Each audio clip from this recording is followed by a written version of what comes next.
here driving, and I just figured I got a really long drive. It might be a good time to just try to do this video as I'm driving along here. You might not be able to see me very well because I don't know if my dog's head is in the way, but that's okay as long as you can hear me. We are on Promise of God number 16 in our Promises Kept Bible study, and this one is in Psalm 34:18. That's where we find our promise, and let me read it to you. The Lord is near to the brokenhearted and saves the crushed in spirit.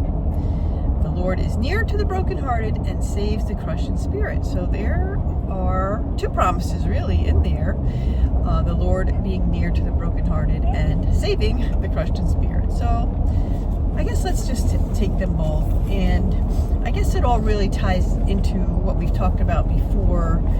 And that's the Lord using affliction or adversity to draw people to Him.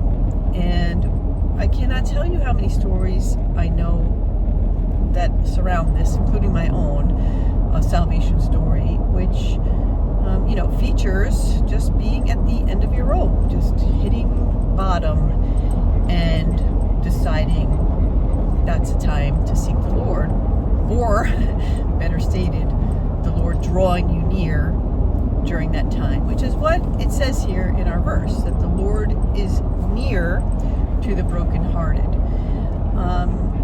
It's just something about it,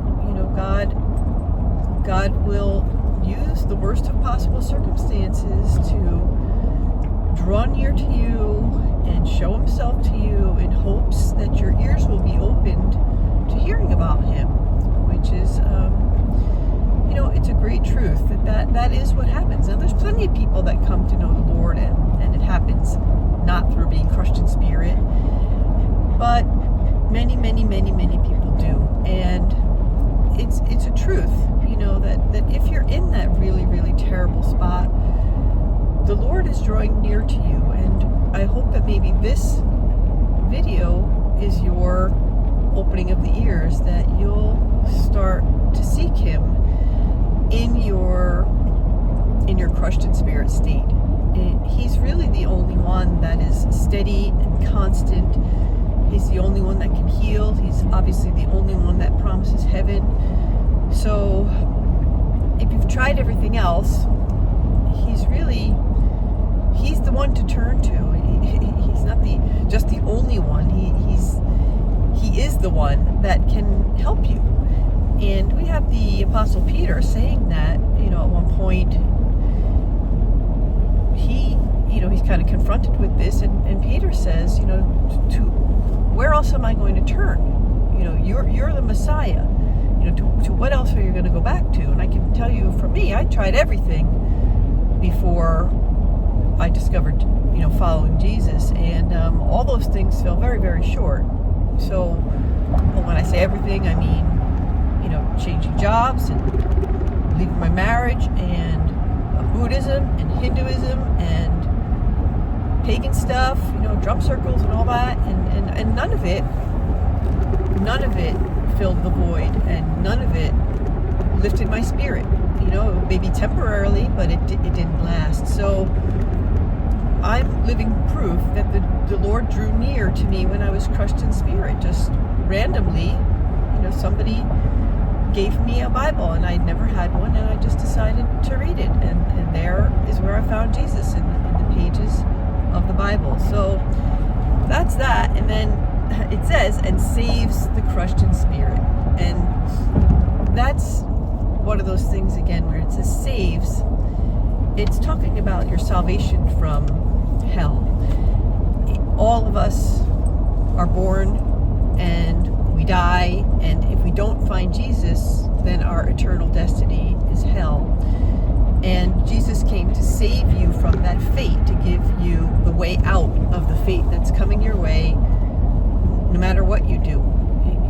It's just, all of us are imperfect human beings, and no imperfect being can be in heaven. So there has to be a rescue plan, and Jesus is that plan. So when it says He saves the crushed in spirit, it kind of goes hand in hand with what we've just talked about.